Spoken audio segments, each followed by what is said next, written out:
To add true depth to your objects in After Effects, you need to extrude them. And there are two kinds of objects you can extrude in After Effects. The first one being shape layers, and the second one being text objects. So if we look at our composition here, you can see I have 3 layers. If we toggle on and off the visibility, you can see exactly which layer is what object. Now, notice these are Illustrator files. If I click on the word eco and open up its options, I only have the transform options. This is not live editable text, but a graphic. I wanted to start from this point because it's pretty common to get sent an Illustrator file and be asked to animate it. Also, one of the great things about the integration between Illustrator and After Effects is the fact that you can convert any Illustrator layer into a shape layer. So let's select layer 3 and go up under layer to choose create shapes from vector layer. When we do that, notice the visibility of layer 4 has turned off and we have shape outlines. Now, just for good housekeeping's sake, let's enable Shy on the shape layer and then turn on our Shy guy in the top of our timeline. With that original layer hidden, I want to now enable 3D on all of these layers. So let's go to the Switches panel and click and drag across all of the layers to enable 3D for all of them. Let's open up some of the options for these layers. If you expand layer 3, notice I have my material options. And if we open the transform options, I have the normal XYZ options. Okay, that's well and good. With the shape layer, if we open that up, you can see I do have all my options for each shape. Notice I have paths and fills, and if we zoom in here, you can see it's drawn a path for each individual shape on the layer. All right, now let's collapse our shape layer, and notice the transform options here, normal XYZ things. We really won't get the extrude option until we change our renderer. So let's go to the upper right corner of the comp viewer and click on the classic 3D button. This will take us to the composition settings in the advanced tab. And under here, we can click on the pull down for the renderer. So let's change it from classic 3D to ray trace 3D. Now, before we click OK, watch the options here on my shape outlines. When I click OK, notice now I get the subset of options for geometry options. If I expand that group here, you can see I can control bevel, which I'll explain here in a second. The hole depth, which is the areas in between any holes, you can control how strong or loose that works. But extrusion depth is where you can actually add depth to this object.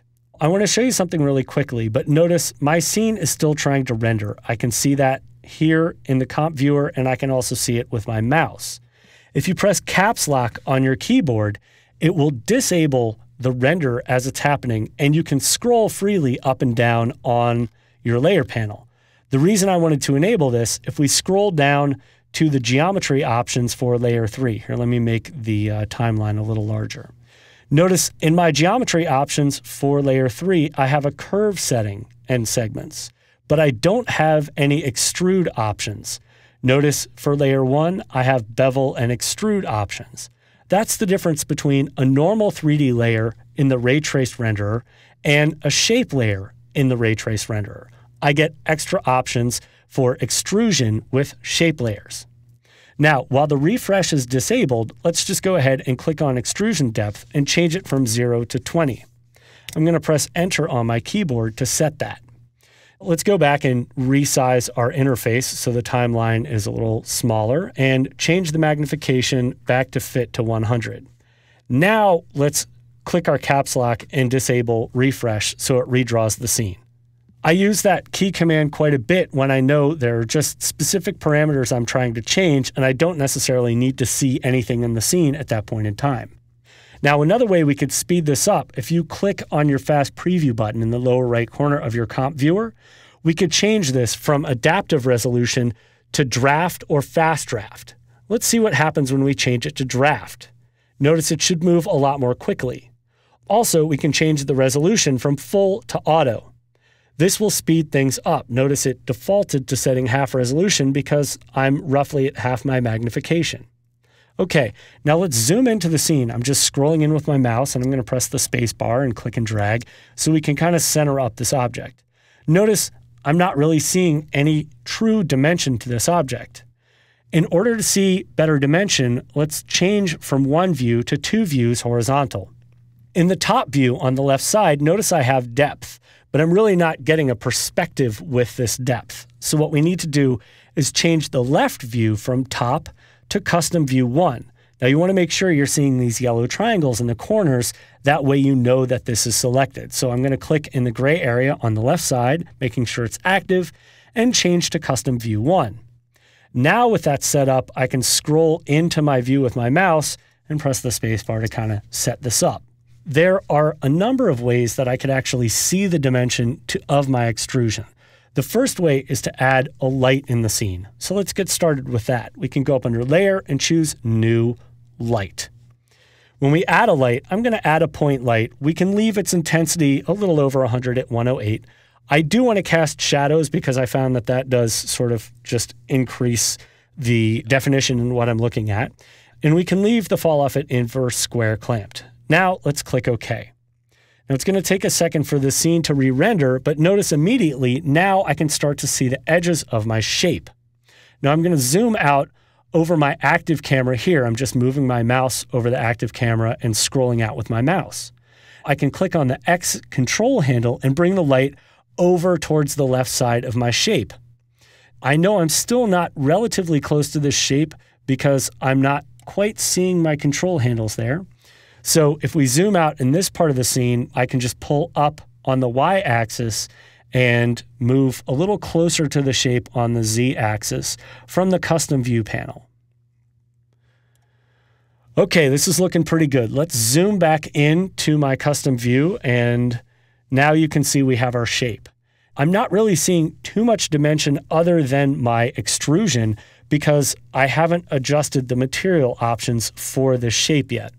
So let's select our shape outlines layer and press AA to open not only the geometry options, but my material options. Notice here, I have a ton of material options, and we will get in depth with these in a later video. Right now, I just want you to focus on transparency. If we click and drag that to the right, let's increase our transparency to around 65%. I can actually start to see through my shape. If you press Shift Command H or Shift Control H on the PC, we can turn off the section boundaries or light control handles. That'll just give us a little more definition to our shape. Now there's one more thing we need to look at with extruding our shape, and then we're done. If we scroll back up here, there is an option for bevels. We have a bevel depth, but notice the bevel style is set to none. So let's click on that and change that to convex. That means the edge of this layer is going to be beveled in a slightly convex fashion. So if I zoom in a little more closely here, notice I'm getting highlights right around the sides of my shape. Since this is at 200%, it's a little jagged. But if I really wanted to see the quality of this, we could change from draft mode to off in our quick view options. So let's go ahead and turn that off and see what we've done with our extrusion. So now let's zoom out to 100%, and you can see we've successfully extruded our shape. The next steps would be dealing with the material options and actually refining the lighting.